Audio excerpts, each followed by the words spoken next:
someone that you think that you love, the person cares about you and everything like that. There's obviously a reason why you're protecting yourself. It's because you don't trust that person enough to let that person come inside of you 100%.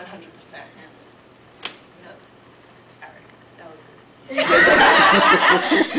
mean, she just made like a great point. The last one was just bang. Like, if you with your wife, I mean, if you with your wife, it's like, okay, if I'm wearing if I'm wearing protection, it's most likely because I don't want to have a child now or whatnot. But you're not truly worried about, unless you don't trust the person you're with. You're not truly worried, oh, what if my wife has an STD? Because you've been with that person, you know who they are, you know they're not cheating on you, so you're not worried. So I just dig it. It just got me. Well, even married people cheat though. Yeah, you're right, but I feel like it's less likely to happen in a marriage than in a casual relationship. That's my girlfriend, yeah, whatever. I've dated a train before, and she's that one. I like her, yeah. But at the end of the day, because you've had that history of, oh, I've been with Jeanette and all of them, the whole crowd. You've been with a whole bunch of people, so now you have this one girl. If you had not been with so many people before, you have that, like, I don't know. It's like, I don't know. I feel like the media has a lot to do with it, because you watch, oh, today 50 Cent is with Vivica Fox, and tomorrow he's with I don't know, whoever they're dating. It's just like, if they can do it, I can do it. And something that Kelvin said earlier, which really caught my attention, is the pastors do it. But salvation is personal. Just because a pastor's doing it, my thing is with Christian, we need to stop putting people that are in leadership on pedestal. Like, no, he's a human being just like you. Yes, he's been called to do something, but that doesn't make him less of a human than you are. If you're able to do it, that means there's a possibility that he's gonna do it. Yes, he might, like, you're a Christian, you're supposed to have the fear of God, and he's supposed to too, but because of his job, his relationship with God may be a little like, oh man, I can't do this because I have people watching me. But at the same time, don't look at a pastor to like set your relationship with God. With his question, I think it goes back to what Vijay was saying about dealing with it in the past. If you're like now and you're not married and all of that, and you go around sleeping with from this girl to that girl, or from this guy to that guy, and you don't deal with it, like you don't carry yourself in a way that you respect yourself and you save yourself for that guy or for that woman that God has created for you and the person that's going to be your wife. You're going to carry it into the relationship and into the marriage that you go into. And that's the problem with a lot of guys and females nowadays, because they've been doing it for all this time. They carry it into the relationship. Even though you're saying, yes, I love this person, yes, I love this person, still you're operating by the flesh. The flesh gets addicting. It gets addicting. So addicted. I'm sorry, not addicting. It gets addicted. So therefore, if you carry that mentality, just like DJ was saying, and you don't deal with it, and you don't save yourself from the beginning, if you get into a relationship, you're gonna carry it with you if it hasn't been dealt with. And that also relates to what you said, what Kelvin said about the pastors. It's still, yes, they're spiritual leaders, but at the same time, they still have a flesh just like everyone else does. And you have to come to a point, just like, you have to come to a point that you deal with it. And some people might have dealt with it, but at the same time, the devil is still there. He's still there to tempt you, and you just have to keep going with that. And it's only by the grace of God. And sometimes they lose sight of that they fall.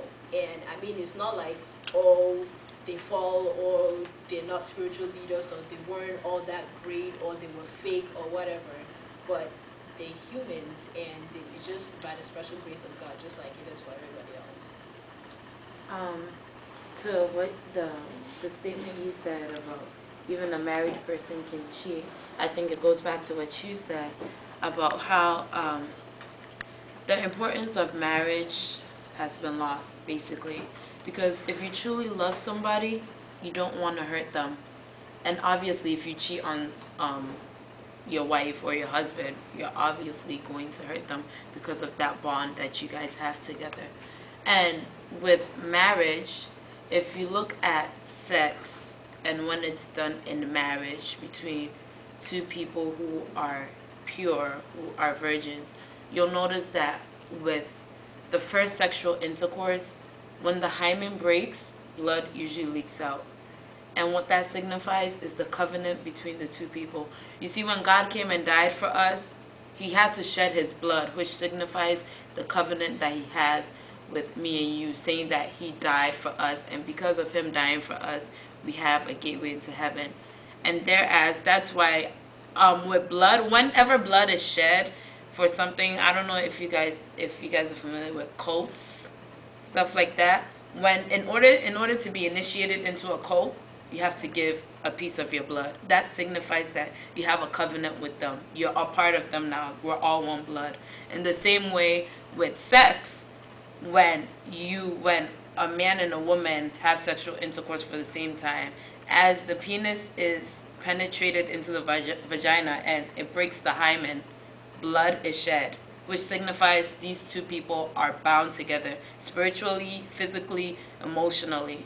And that is really the purpose of sex. That's why sex is okay, but it's good within marriage, because it has bound these two people together who are supposed to be together for life. Now, of course, now people aren't together for life because of all these divorce rates and because people are going into marriage either to gain something, to lose something, because this girl feels insecure, so she feels like this man is going to make her up, or he's able to take care of me, or because of the benefits and stuff like that. So we've lost things, and people aren't going in for the right reasons. So of course, there's infidelity. So I want to ask a question about, so what will happen to a relationship if two people, if one of them had sex previously, the other one didn't had sex previously, so I mean, there's the relationship, is the relationship, I would say, bound to, how can I say that?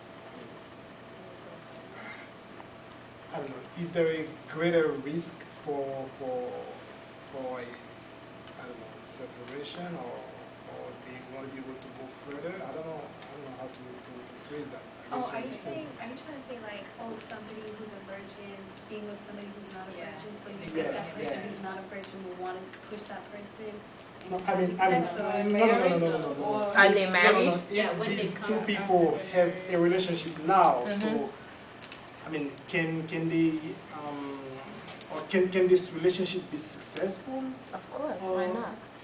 I mean, it depends on their intentions if they work at it. I mean, what is this relationship based on? I don't know. I know plenty of people who may not have been virgins but have successful marriages now, because it's in your past. You know, you don't want to dwell on your past. It's happened, you know. If you're not dwelling on your past, you're ready to move forward. And I mean, are we talking about Christian relationships? Yeah, I mean, the reason why I ask this question is because you have, I mean, a lot of us, a lot of you have said that, I mean, if you had done it in the past, so you will be more likely to repeat it in your future relationship. So I don't know. No, not necessarily saying if you've done it in your past, you'd be more likely to repeat it. It's that if it's something where you went about, you did it in your past, you were sleeping with a bunch of different women in your past, and it's something that you felt was okay, and you never really addressed it, or it was something, it was a habit, it was a habit that you just kept letting go on, and then when you finally got married and you finally settled down, you said, I was waiting until I find that perfect person. When you finally get married, it's still going to be something that's going to be a part of you. It's still going to be something that you're going to struggle with. as a person, as to say,